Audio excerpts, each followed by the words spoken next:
పనుల ద్వారా భవిష్యత్తులో మనం ఎలా తయారు కావాలంటే అలా తయారు చేసుకోవచ్చు.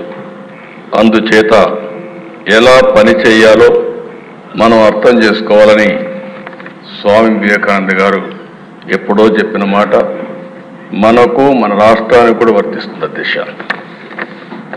ఇప్పుడే మిత్రులు పవన్ కళ్యాణ్ గారు చాలా స్పష్టంగా చెప్పారు. అధ్యక్ష, తెలుగు రాష్ట్రం, తెలుగు ప్రజానికం వివిధ సందర్భాల్లో అనేక ఇబ్బందులు పడ్డారు. మద్రాసులో ఉండేవాళ్ళం. స్వాతంత్రం వచ్చే వరకు మద్రాసులో ఉండి పొట్టి శ్రీరాములు గారు త్యాగం చేసి ప్రాణాలు అర్పించిన తర్వాతనే రాష్ట్రం ఏర్పాటైంది. అది కూడా అధ్యక్ష 1353 అక్టోబర్ 1న కర్నూలు కేంద్రంగా ఆ రోజు ఆంధ్ర రాష్ట్రాన్ని ఏర్పాటు చేసుకోవడం.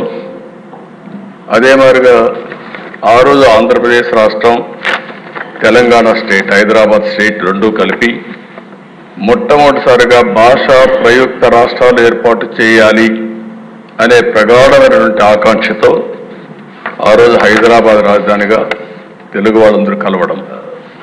ఇది భారతదేశ చరిత్రలో దిశ ఫస్ట్ టైం భాషా ప్రయుక్త రాష్ట్రం నాంది పలికింది ఇక్కడ.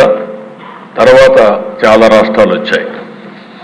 అదే సమయంలో దిశ మళ్ళీ 2014 రెండు రాష్ట్రాలు, తెలుగు రాష్ట్రాలు రెండు రాష్ట్రాలుగా ఏర్పడ్డాయి.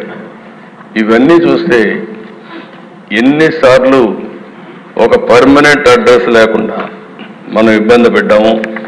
ఇది ఒక ఆలోచన మాత్రం దిశ. ఈరోజు మనం చూస్తే 10 ఏళ్ళు అయింది. 10 ఏళ్ళు అయితే రాజధాని ఏది అంటే మనం చెప్పుకోలేని పరిస్థితి. అంటే మొన్నటి వరకు మీరు చూసే అధ్యక్ష 5 ఏళ్ళు అమరావతి అనుకున్నాం, 5 ఏళ్ళు 3 రాజధానుల ముచ్చట వచ్చింది. ఏది రాజధాని చెప్పలేక అవమానం పాలయ్యే పరిస్థితికి వచ్చావు అధ్యక్ష. ఇంకో పక్క అధ్యక్ష, ఈరోజు మీరు చూస్తే మొట్టమొదటిసారిగా 1982లో ఎన్టీ రామారావు గారు తెలుగుదేశం పార్టీ పెట్టి ఈరోజు అనేకమైనటువంటి ఒక విశ్వాసాన్ని కల్పించే కార్యక్రమాలు ఆయన చేశారు. సంక్షేమం, అభివృద్ధి, పాలనా సంస్కరణకు శ్రీకారం చుట్టారు.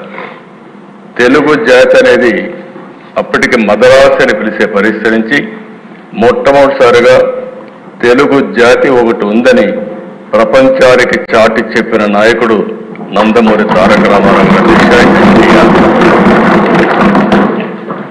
అదే సమయంలో దిశ మనందరం ఒకసారి ఆలోచిస్తే తెలుగు నేలపైన పుట్టినటువంటి పివి నరసింహరావు గారు ఆర్థిక సంస్కరణలు తీసుకొచ్చాడు. ఇప్పుడే మిత్రులు పవన్ కళ్యాణ్ గారు చెప్పినట్టు వెంగళ వెంకయ్య గారు మన జాతీయ ఎజెండా రూపకల్పన చేశారు. ఇలాంటి చరిత్ర ఉండే మనందరం మనం చూస్తే ఇప్పటికి కూడా ఈ రాష్ట్రంలో అనేక ఇబ్బందులు వచ్చి కనీసం ఈరోజు బడ్జెట్ కూడా పెట్టుకోలేక ఆర్థిక ఇబ్బందుల వల్ల మళ్ళీ ఒక 2 నెలలు టైం తీసుకొని పెట్టుకోవాలని ఆలోచించే పరిస్థితికి వచ్చాం.